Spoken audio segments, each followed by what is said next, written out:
Cinema. It is the greatest, most challenging frontier in all of the arts. The intersection of creativity, philosophy, life, and the storytelling thereof, it presents to the filmmaker the greatest of challenges. A failure in any of these contexts means a failure in the film. But with the perfect execution of all, you have a timeless masterpiece.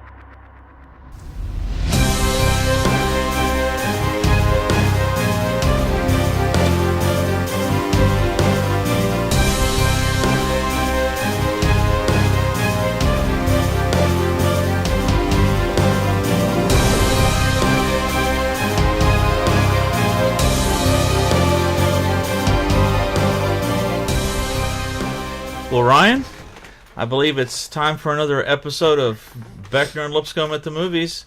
Now, I think it's true that you and I are both city slickers. One could say that. You would agree with that? Well, in this episode, we're actually going to be going into the jungle. Not the concrete jungle, but Jumanji, Welcome to the Jungle. This is the second film in the Jumanji universe. Actually, it would be the third film if you count the little space film, the name of which I can't offhand remember. Yeah, a little loose adaptation. I don't think there's too much connection to the original film. And there's really only truly two Jumanji movies now, but we're actually going to be going over both of those and talking about both of those films and kind of comparing them. And been looking forward to this episode. We've had a minute where we haven't been in front of the camera. That's right. It's been almost a month here with the holidays. This is our first review back here since. This will be the first one of 2018, right? So I believe so. Yeah. I believe so. And it is episode 18. 18. Wow, look at that. Yeah. Check that out. Dude, I think someone had planned that, but we didn't. So. Just the magic at work. Anyway, it's that time, you think? I think it is. Time to dim the lights, fire up the camera, roll trailer.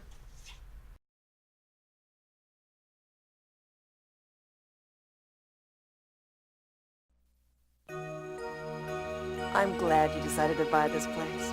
I'm sure that you and your kids will be very happy here. Every house has secrets. Everybody in town thinks the place is haunted. But what happened in this house? Little Alan Parrish. He just vanished about 25 years ago. Is a mystery that began a long time ago when Alan Parrish was just a young boy who made an incredible discovery. Jumanji. You want to play? Look, in the jungle you must wait until the dice read 5 or 8. What's happening?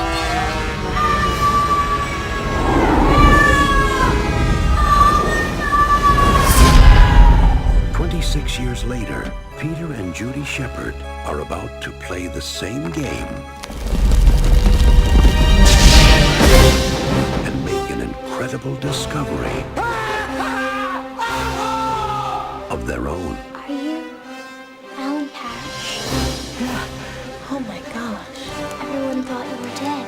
Now, You were shaved before. they must roll the dice You're playing the game I started in 1969. I'm gonna have to play.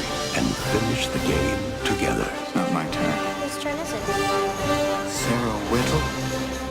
Alan. 26 years ago, we started playing a little game. Oh, God, sir! I have spent over 2,000 hours in therapy convincing myself that this doesn't exist. Sarah, we're all gonna sit down. We're gonna finish.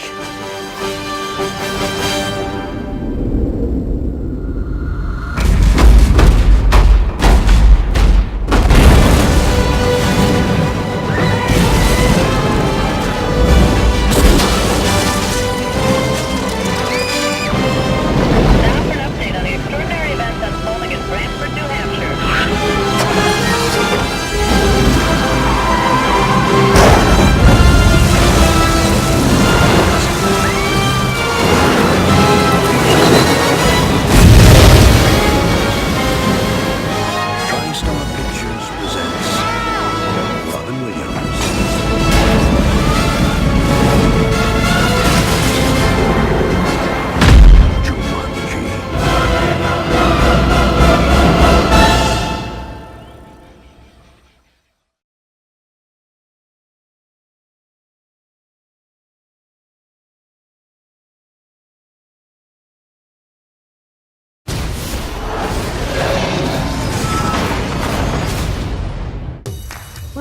is a fun group. Welcome to detention.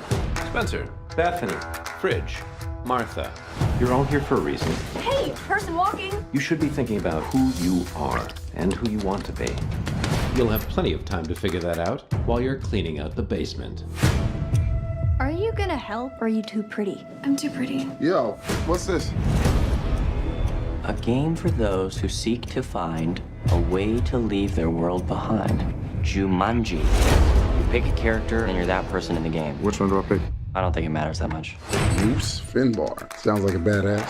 I'll be the curvy genius. Dr. Smolder Bravestone. Guess I'm Ruby Roundhouse.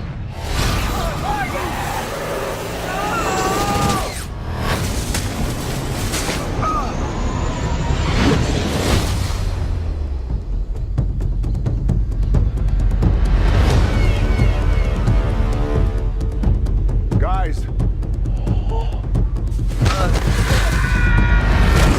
Oh, they. Where's the rest of me? Oh my God. Fridge?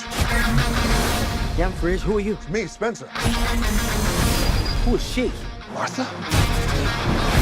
Why am I wearing half a shirt and short shorts in the jungle? I think we got sucked into Jumanji and we become the avatars we chose. So that means Bethany?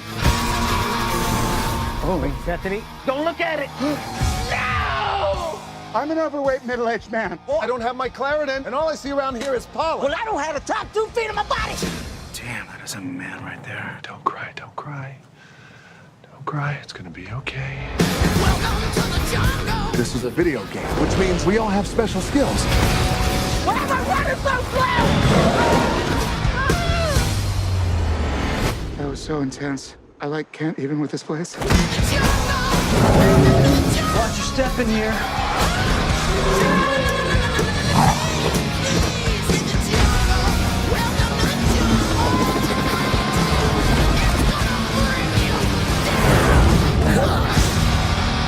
Maybe we're all in a coma. What? That old game machine must have electrocuted us, and now we're all... Oh my God! You better get in there and save her. I'm not gonna get in there. You get in there. I got a backpack on. You don't get in water with a backpack. Everybody knows that. So, Ryan, I think this film, Jumanji, is a really classic film. I'd actually say it's one of my favorite films. Really, all time? Well, not even all time, but it is one of my favorite films. I think this is like the fourth. I actually went back and watched it again. I think it's like the fourth time I've seen it. Oh, Jumanji! Oh, it's just a cat. Just a cat. Okay. You didn't roll the dice. Man, that felt so real. This film is it's rated 6.9 out of 10 from IMDb, but Rotten Tomatoes, man, they gave it it's given like a 50% on Rotten Tomatoes, and I don't think that's accurate. You know, you and I could do a whole episode just on Rotten Tomatoes, which we should do, which we will do one of these might days. just blow us up really quickly. Two idiots, just railing against the system. Yeah. The budget was $65 million, and the box office was $265. It was actually based on a 1981 children's book by Chris Van Allsburg. And in 2005, it was listed as number 48 in Channel 4's 100 Greatest Family Films, which I definitely agree with. Yeah, I agree with that. I think it's a wholesome film. There's there's no language, and no sex scenes, and there's some good strong family values. So that film that we were talking about earlier is actually called Zathura: A Space Adventure. Right. It was supposedly took place in the same universe, but didn't really make any mention at all of the film itself or the game itself. Right. And it was well received by the critics, but didn't do very well in the theaters. Kind of the opposite of Jumanji, where it was panned by the critics, but did very well with audience goers. Yeah, the value and stuff. Yeah. Now, we have sort of a habit here of not really telling too much about the film when we feel it's a better film. So I don't want to give a whole lot of detail about the plot of Jumanji, because if you haven't seen it, I would recommend that you do. But it's basically a game. that is being passed down the generations. In the movie, we initially hear about it or see it. These young boys are going through the woods on a horse-drawn carriage. Yeah, it's like like the 1800s or so. And it's at night, and they dig this pit, and they throw this box into it. And one of the boys says to the other, "What if somebody finds this?" And the older boy says, "May God have mercy on their soul." And so this is our first introduction to the game Jumanji. Right. It seems like there's something really weird about this that really causes some people some distress. Right. And as the movie progresses, we kind of realize exactly what nature that is. Fast forward to probably the 1960s. There's a young boy. His name's Alan Parrish. He is the young son of a wealthy industrialist. He's kind of picked on by a lot of bullies at his school, and has a very difficult relationship with his dad. And as part of this process, he goes to the factory one day, and as part of his, like I said, I don't want to give too many details away. Yeah. But I think you're safe so far here. But there's some construction that's going on there near the factory, and he's trying to get away from the bullies. And he finds where the excavators have dug this deep hole, and he hears this sound, and it's the classic drum beat of Jumanji. Dun, dun, dun, dun, dun, dun, dun, dun, dun, dun, dun. And I'll tell you a real quick story. This is totally true. I watched this a couple nights ago, and I turned off the projector and went to bed. And as I was in my room taking off my watch, I kind of leaned forward on one foot just a little bit, and I heard that drum beat, and I was like, "What in the world?" And then I heard it again, and I had to stop and think what was happening. And this is a very old house, right? And as is the nature of old homes, they creak and groan and adjust based on the temperature. And as you know, it's been pretty cold past couple weeks. My front door, it's easy to open in the summer, but when it gets cold and it jams, because the house constricts and changes and everything.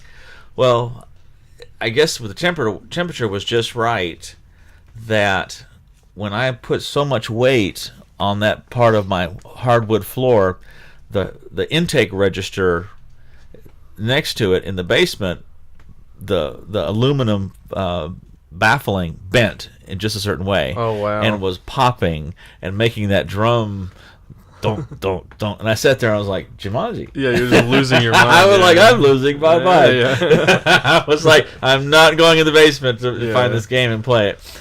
Imagine. But anyway, so to fast forward to this game, this boy opens up. He finds this box, and inside the box is this board game. And he takes it home, and he starts playing it with his girlfriend.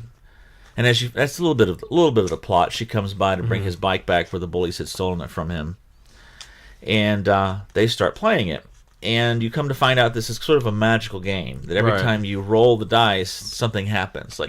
And there's always kind of a rhyme to it. Mm-hmm. She rolls the dice, and there's a rhyme. I don't remember exactly what it says, but it says something about the things that fly in the night. And you hear some motion or some noise come from the chimney, rustling come from the chimney, but it doesn't really manifest itself quite yet. And then young Alan Parrish rolls the dice, and you hear the famous words that everybody who loves this movie, "In the jungle you must wait till the dice roll 5 or 8. And suddenly, to Sarah's horror, her friend Alan begins to dematerialize, and he is sucked into the game, and she starts screaming, and the bats that were hiding in the bats that were hiding in the fireplace come out and chase her out of the house, and she's screaming, and that's the last we hear for the time being of all of them.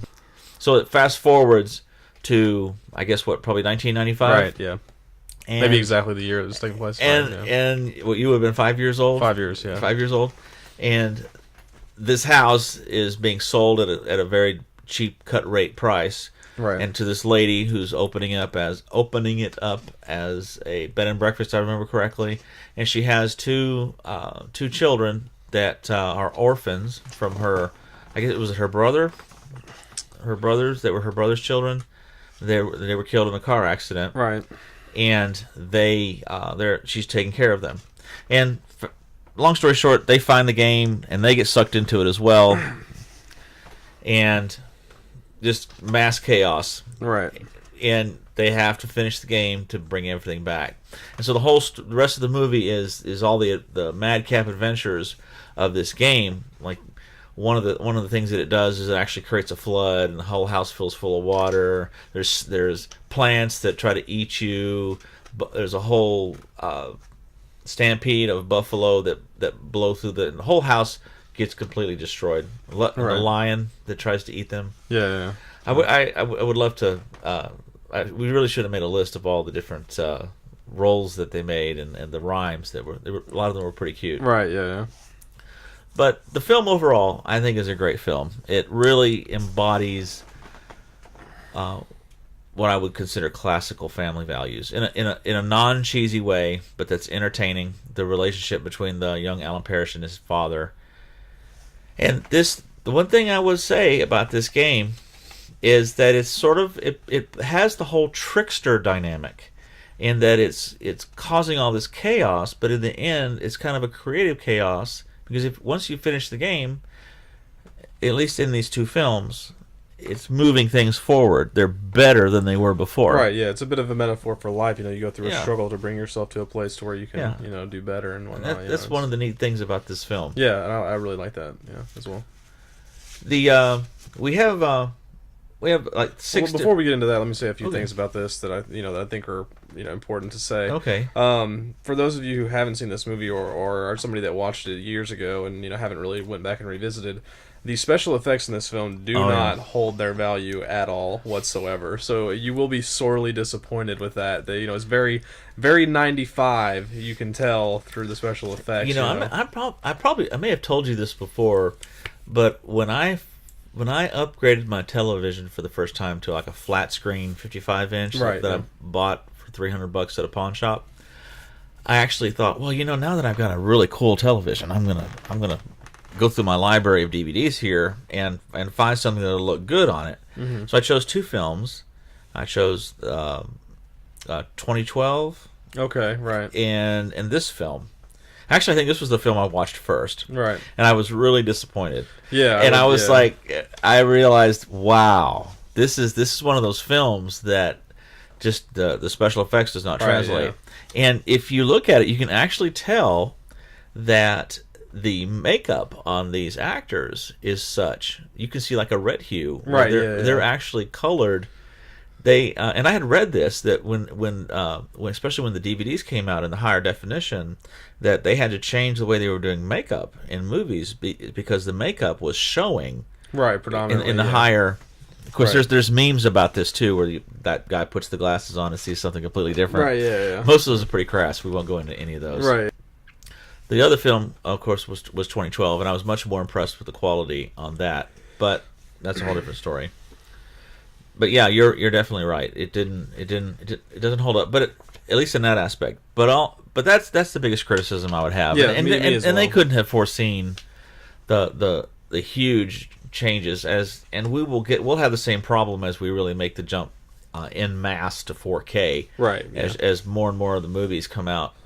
Now I will say this. Not all films do that. I have the collector's edition of James Bond, and those were actually full frame-by-frame restorations where they took multiple masters and scanned them in and then did compare to each one. And that, to go back and look at the early films like Thunderball, Octopussy, Man with the Golden Gun, those early films, those look amazing on a 4K. They really do. They hold up well.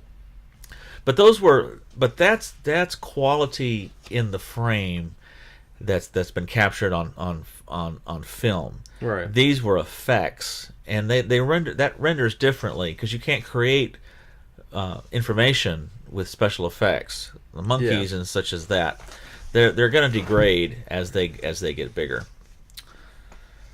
But we have 6 elements that we try to look at for each film, and the first is pace. I thought Jumanji was very well paced. Yeah, Jumanji was very well paced. There wasn't really any sort of lulls in the film. Like you said, from the beginning, to the title screen, to them, bam, right back into the kids playing the game. In the original, that does really good build up. Just right to the point. I really liked that. And pace was absolutely fine for me for these films. Yeah. So.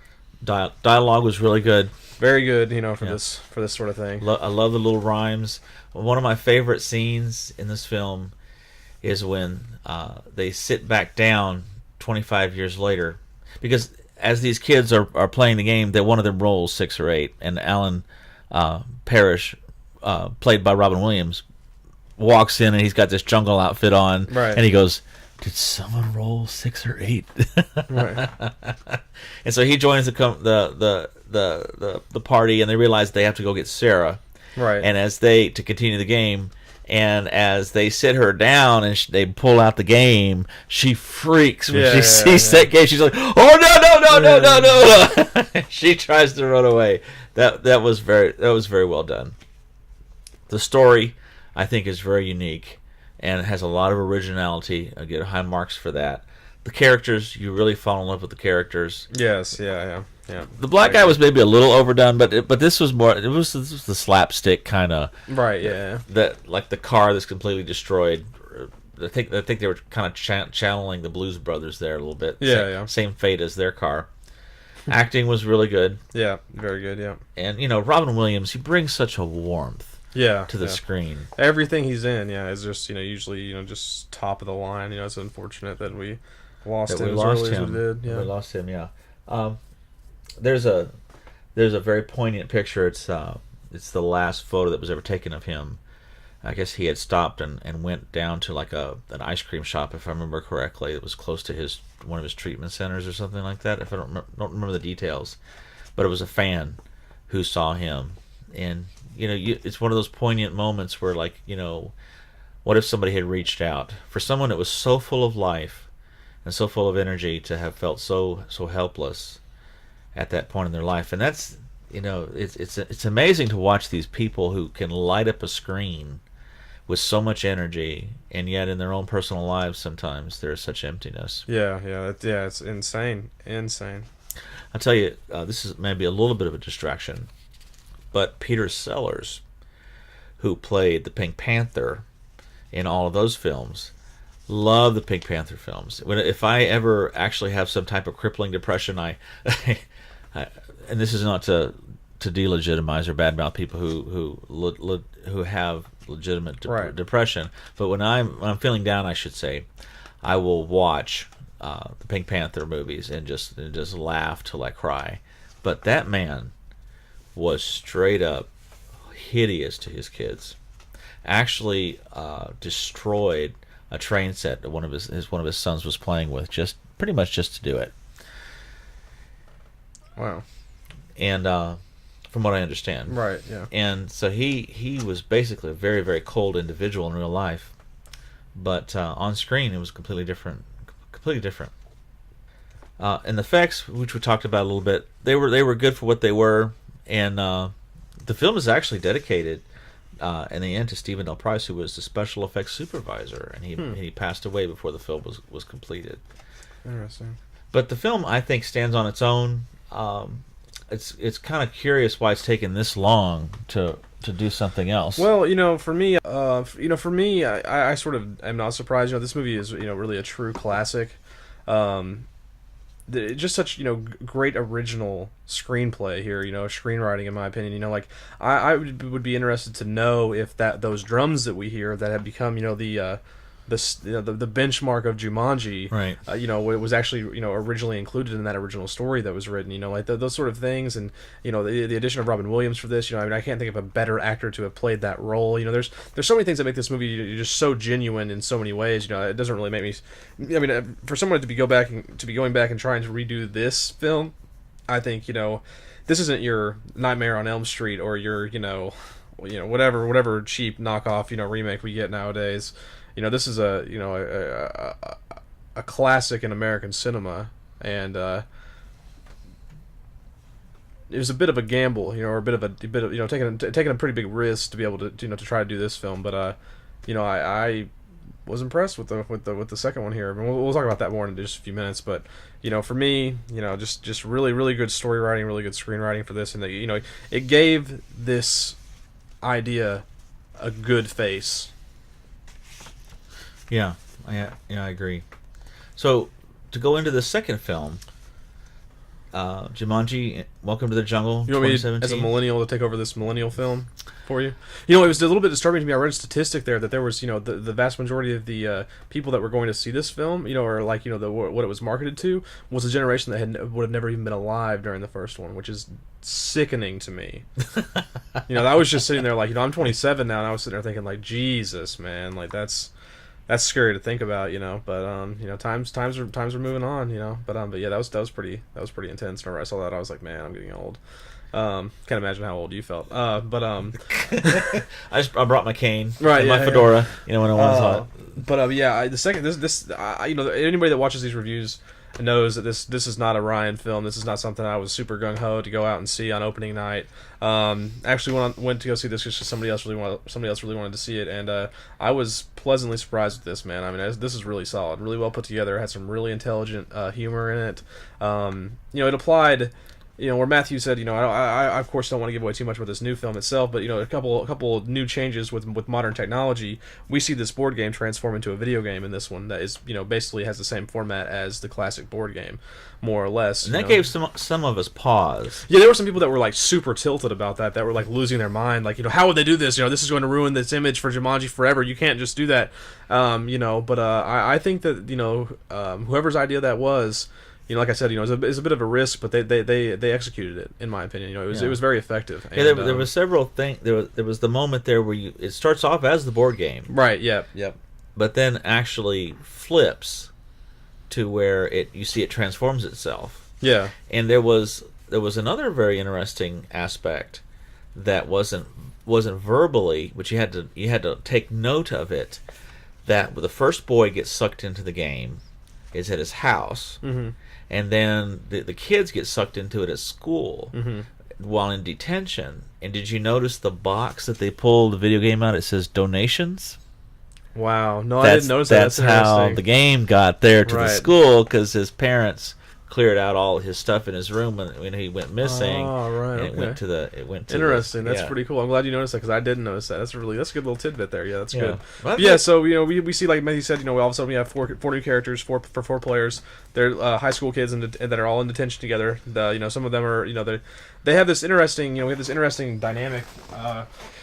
Walking into this detention scene where we have people that are of all different sort of backgrounds, for totally separate people with totally separate, like, probably cliques or niches or whatever, and they all have to come together to work, to sort out this game or whatever, which I thought was a really, really clever concept, in terms of the where that was going with the end of the film, which ends up ultimately. Anybody who's reading that or listening to this will understand that. In the direction that's going, it brings them all together. It has to. But really well put together, though. Love the idea of them playing an avatar based on the character select they do in a video game, which was really cool. Really, with me being such a big gamer like myself, I really thought that was a really cool idea. For a game like that, gives them a role or like an RPG style-esque characteristic, and they did a really good job of there was artificial intelligence in the game that was played by real life actors once they were basically. I'm going to back up actually and explain that for people that haven't seen this. The four people get sucked into the game as the video game, and then they had to pick a character that they wanted to play as. It's some of them are professors. They all have like certain abilities and whatnot, just like video games would do. And they are astrally projected as that avatar, and the actors change, which is really cool. That's where Kevin Hart, Jack Black, Karen Gillan, and Dwayne Johnson all come into play. And so you have this little skimpy nerd boy being played by The Rock, who's like the manliest of men, and it was just such good acting, and by that, and there's some other smoldering intensity. The smoldering, yes, the smolder, there's some really cool adult humor that's used a little. I wouldn't say adult, but just intelligent. I guess it would be considered a little bit adult humor. There's a little penis humor. Yeah, it's not quite as clean as the first one. Right? Yeah. And but I think that our society's become a little desensitized since that point in time, unfortunately, and I think that this kind of played into that a little bit, as well. I mean, I don't think that this movie crossed any boundaries the same way 95 didn't cross any boundaries. It wasn't terrible. Right. Yeah. But anyway, yeah. Let's not get off too off subject there. But yeah. So like who these people were in the real world is projected differently in the game based on who they selected, and there's some really good humor with that. I was really pleasantly surprised with that. And they all the characters and the actors that play the kids and stuff like that do a really good job of like capturing what the kid's personality was like, and I was really impressed with that. But yeah, there was a little it's very different from the original film. It all takes place inside the game. In this one, there is nothing that really is affected in reality except for they're not there for spans of time or whatever. There was a little bit of homage to the original in this, where there was actually the boy that we see in the beginning who is trapped in the game, comes up a little bit later on, and he's staying in, nonetheless, Alan Parrish's treehouse, right? Which was a pretty cool little nick to Robin Williams. And there's a few other things that kind of tied back to the first film. The elephant was one of the main game pieces in the original. And the elephant was the key to helping them get out. In this one, I just gave away a spoiler. We'll have to put a little bit of spoiler alert there. Yeah, didn't want to go too. That's not bad. Okay. Yeah, I mean, it kind of tells some stuff, but I mean, it doesn't give too much away. The main Nemesis character has the same name in the original as this one. His name is Hunter.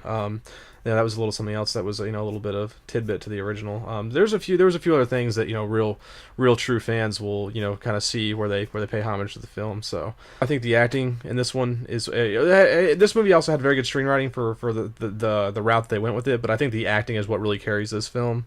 I was impressed with everyone. I'm a big fan of Karen Gillan. She was the main girl in Oculus, which I think is a phenomenal movie. Love to see her in this. Love to see her in that outfit in this. Which I mean, that's a little bit but. That was a little bit of the adult S to it. She's got a little bit of a skimpy outfit on, but it fits for where the story's going. But yeah, overall the acting is for me really carried this, and it made it a really entertaining watch for somebody who had low expectations walking in the door. Yeah, good film. Aside from the minor language and just a little bit of adult, but it was, I think it was a solid film. I agree. It was a solid film. Its budget was 90 to 100 million, and box office is 525, which means there's probably going to be a Jumanji 3. Yep, and 4, probably will, and 5, and then we'll have a whole Jumanji universe now. We can claim this here first. I would say if they do make a third one, there will probably be a little bit of where Jumanji came from. I hope so. Well, no, I don't know if I do, because there's more and more movies that whenever they get deeper, they. What was the Jeepers Creepers? Insidious. And Insidious also. Yeah, Jeepers Creepers 3, the new one, just was actually released on DVD recently, and I mean, it's actually, it gives a little bit more of his backstory, but it's actually a tie between the first and the second film. Just covers a gap of time, more or less.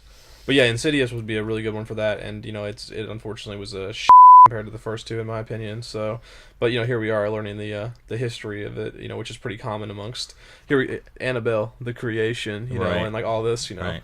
So I would say that statistically speaking, and odds are favorable that we will, if we get a third one here, it'll be the origin of Jumanji or where it came from. Yeah.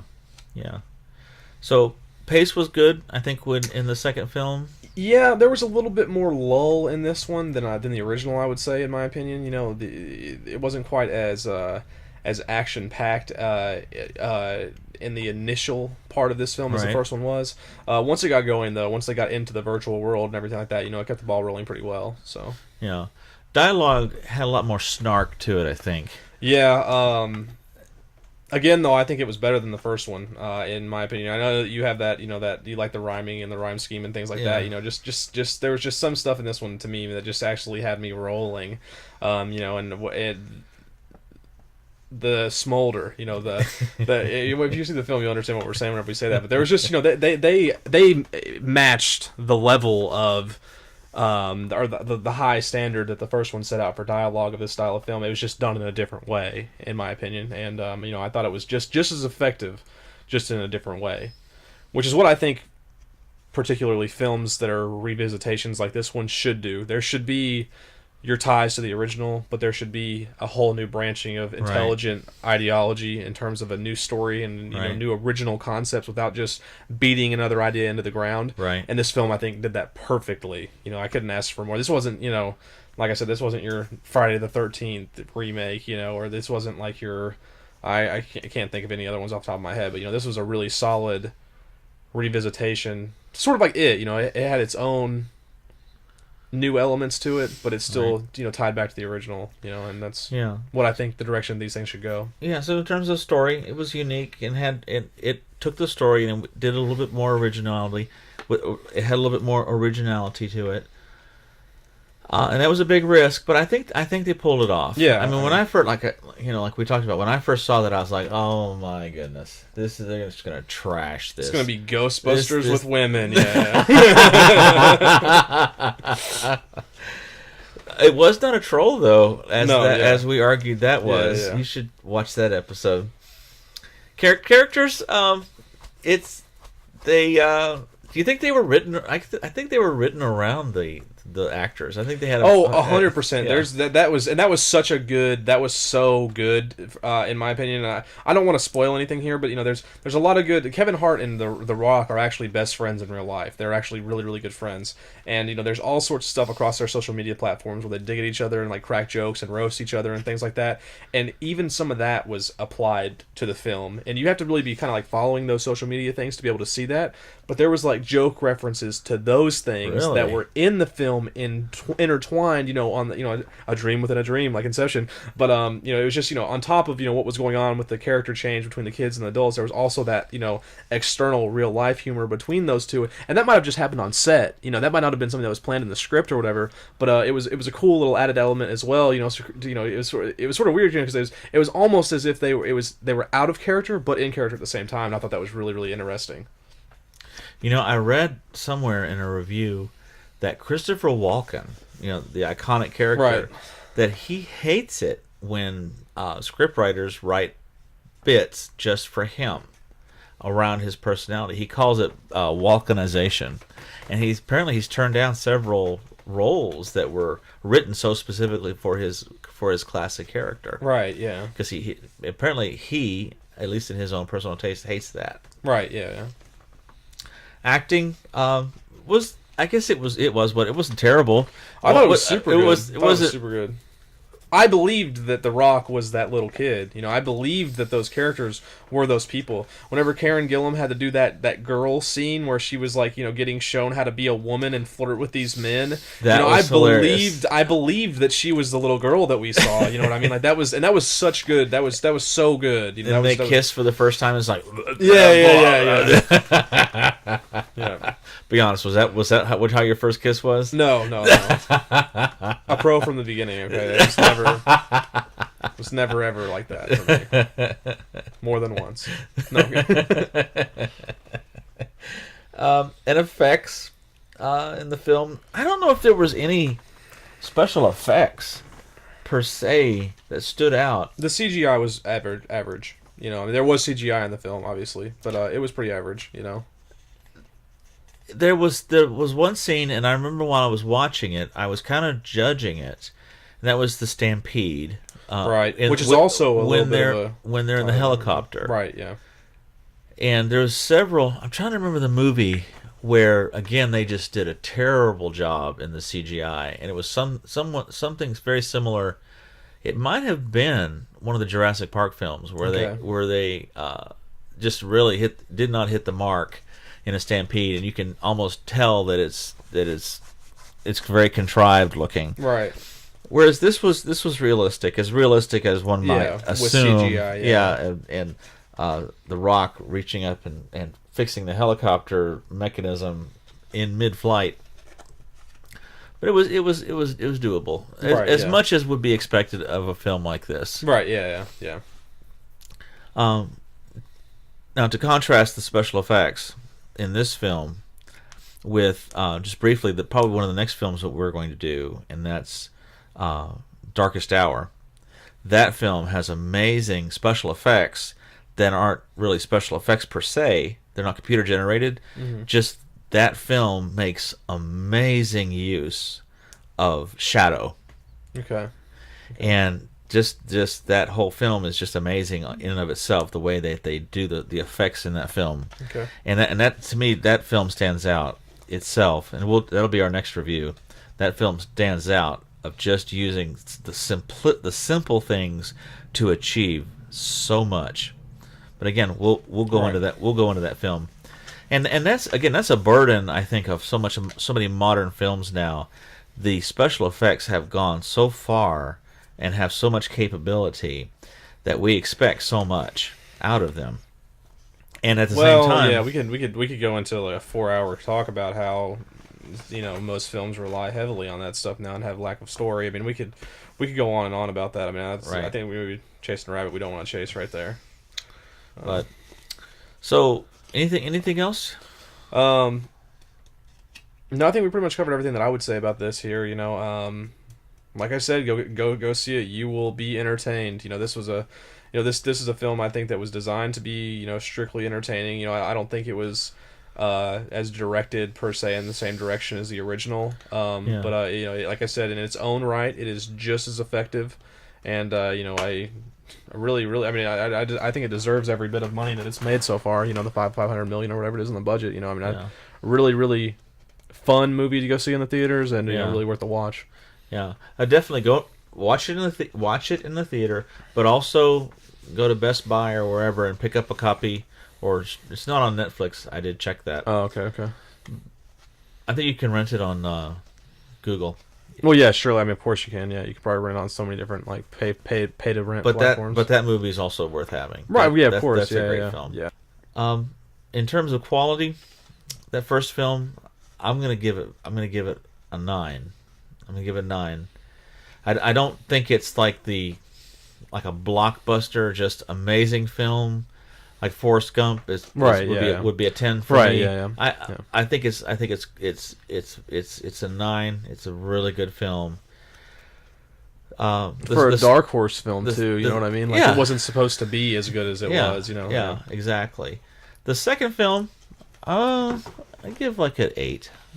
Yeah, I would give both these films a 9 myself. Just you know, equal ratings for different reasons, very much so. You know, I think that, you know, maybe the newer film gets that, you know, that high of a rating just because of maybe my own lack of what's the word I'm looking for here? My own lack of expectation for it. But yeah, I mean, it really like I said, you know, it really caught me off guard. It had me just absolutely cracking up in certain parts, and was much better, much more put together than I thought it would be. Yeah. So I agree. So we're very grateful that you've joined us for this episode, and please be sure to check out our other movie reviews. Yeah, we have a growing list, and some of our social media. We encourage you to hit the like button on this film and follow us. Share any videos that you feel are, you know, deemably, you know, interesting to you. Exactly. We, you know, we're going after a very specific niche here with this. We're going after those of you who enjoy longer conversations with more meaningful content than, you know, jumping around and splashy graphics effects, though I can certainly do that. We hopefully have more content, right? Yeah, and ideas and philosophy with these. But we're very grateful that you could join us for this episode, and please check us out on more of what we have. We're grateful for you to join us. I'm Matthew Lipscomb, and I'm Ryan Beckner. And this is Beckner and Lipscomb at the Movies. Have a great night. Thank you so much.